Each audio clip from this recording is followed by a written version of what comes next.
بسم اللہ الرحمن الرحیم۔ بچوں، آج ہم جماعت ہشتم کی فارسی کی کتاب کا چھٹا سبق شروع کرنے جا رہے ہیں، جس کا عنوان ہے حضرت موسیٰ علیہ السلام و میثاق گمراہ۔ آئیے ہم اسے اردو ترجمے کے ساتھ پڑھتے ہیں۔ روزی موسیٰ علیہ السلام درا وقت کے پیش شعیب علیہ السلام شبانی می کرد۔ ایک دن حضرت موسیٰ علیہ السلام اس وقت جب حضرت شعیب علیہ السلام کے پاس بکریاں چرایا کرتے تھے، شبانی می کرد بکریاں چرایا کرتے تھے۔ روزی ایک روز درا وقت اس وقت وہ ہنوز وہی بوی نیامدہ بود، اور ابھی تک ان پر وحی آنی شروع نہیں ہوئی تھی، یا ابھی ان تک وحی نہیں آئی تھی۔ گوسفندان را می چرانید، بھیڑیں چرایا کرتے تھے۔ قزارہ اتفاق سے، میشکی ایک چھوٹی بھیڑ، از گلے سے جدا افتاد، جدا ہو گئی۔ موسیٰ علیہ السلام خواست، موسیٰ علیہ السلام نے چاہا کہ او رما برد، کہ اسے گلے میں لے آئیں۔ میشک برمید، چھوٹی بھیڑ دوڑی، و در صحرا افتاد، اور صحرا میں آ گئی۔ و گوسفندان را نمیدید، اور اس نے بھیڑوں کو نہ دیکھا۔ و از بددلی می ترسید، اور بزدلی سے ڈرتی تھی۔ موسیٰ علیہ السلام در پی او ہمی دوید، حضرت موسیٰ علیہ السلام اس کے پیچھے، پی او ہمی اس کے پیچھے دوید دوڑے۔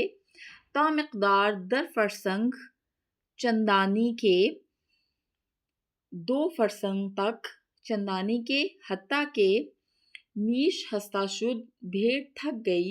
و ازماندگی بیفتاد، اور تھکاوٹ سے گر پڑی، ازماندگی تھکاوٹ سے بیفتاد گر پڑی۔ موسیٰ علیہ السلام دروی نگاہ کر، موسیٰ علیہ السلام نے اس کی طرف دیکھا۔ و رحمش آمد، اور ان کو اس پر رحم آیا۔ و گفت، اور کہا، ای بیچارہ بچے می دویدی، اے بیچاری بچی تو دوڑتی تھی۔ و برگرفتش، اور اس کو پکڑ لیا، انہوں نے اس کو پکڑ لیا۔ و بردوشت، اور کندھے پر، دوش کہتے ہیں کندھے کو، و بردوشت نہادش، اور اسے کندھے پر اٹھا لیا۔ و دو فرسنگ او را آورد، اور اپنے کندھے پر اس کو اٹھا لیا، اور 2 فرسنگ اس کو لے کر آئے۔ تا برما برسانید، حتیٰ کہ اسے گلے تک پہنچا دیا۔ چوں میش رما را دید، چوں ہی بھیڑ نے گلے کو دیکھا۔ بتپید و برما آمد، جب بھیڑ نے گلے کو دیکھا تو بے قرار ہو کر گلے میں گھس گئی۔ ایزد تعالی فرشتگان را ندا کرد، اللہ تبارک تعالیٰ نے فرشتوں کو آواز دی، ندا کرد آواز دی، کہ دیکھ لیا آ بندہ من، کہ میرے اس بندے نے، بے آ میشک دہن بستہ، اس ننھی بھیڑ کے ساتھ، چے حلق کرد، کیسا حسن سلوک کیا۔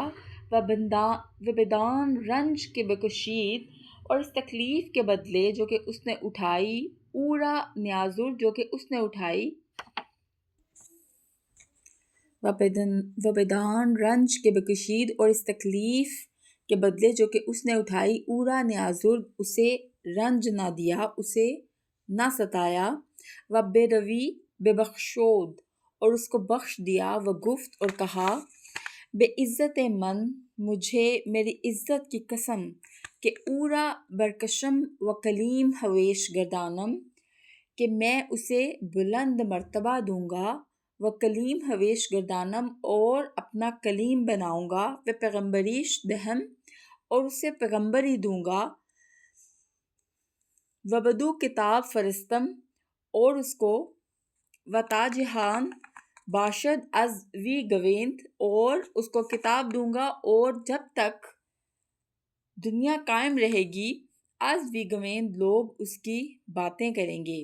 یہ اللہ تبارک تعالیٰ نے حضرت موسیٰ علیہ السلام کے حسن سلوک کو اس ننھی بھیڑ کے ساتھ بہت پسند کیا، اور فرشتوں سے کہا کہ تم دیکھو، تم نے میرے اس بندے نے اس ننھی بھیڑ کے ساتھ کتنا عمدہ سلوک کیا، کیسا حلق کا مظاہرہ کیا، کہ وہ بھیڑ دوڑتی تھی اور اس نے پیچھے مڑ کے نہ دیکھا، اور ڈرتی ہوئی وہ صحرا میں چلی گئی اور بھاگتی چلی گئی، اور موسیٰ علیہ السلام 2 فرسنگ تک اس کے پیچھے دوڑے، اور جب انہوں نے دیکھا کہ بھیڑ تھکاوٹ سے گر پڑی ہے تو ان کو اس پہ رحم آیا، انہوں نے اسے کندھے پہ اٹھایا، اور پھر 2 فرسنگ تک اس کو کندھے پہ اٹھا کے واپس لے کے آئے، اور جب بھیڑ نے گلے کو دیکھا تو پھر وہ بے قرار ہو کے اس میں گھس گئی، یعنی کہ اس کو اس رنج کے بدلے میں جو کہ اس نے اپنے آپ کو بھی اس بھیڑ نے پہنچایا، حضرت موسیٰ علیہ السلام نے بھی اس کے پیچھے بھاگتے ہوئے اٹھایا، تکلیف نہ دی حضرت موسیٰ علیہ السلام نے، اس کے ساتھ نرمی کا سلوک کیا۔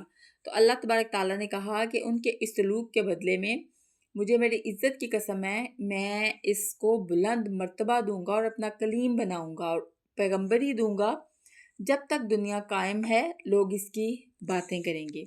ہمارا آج کا سبق یہاں تک ختم ہوا، انشاءاللہ آگے پڑھیں گے کل۔ اللہ حافظ۔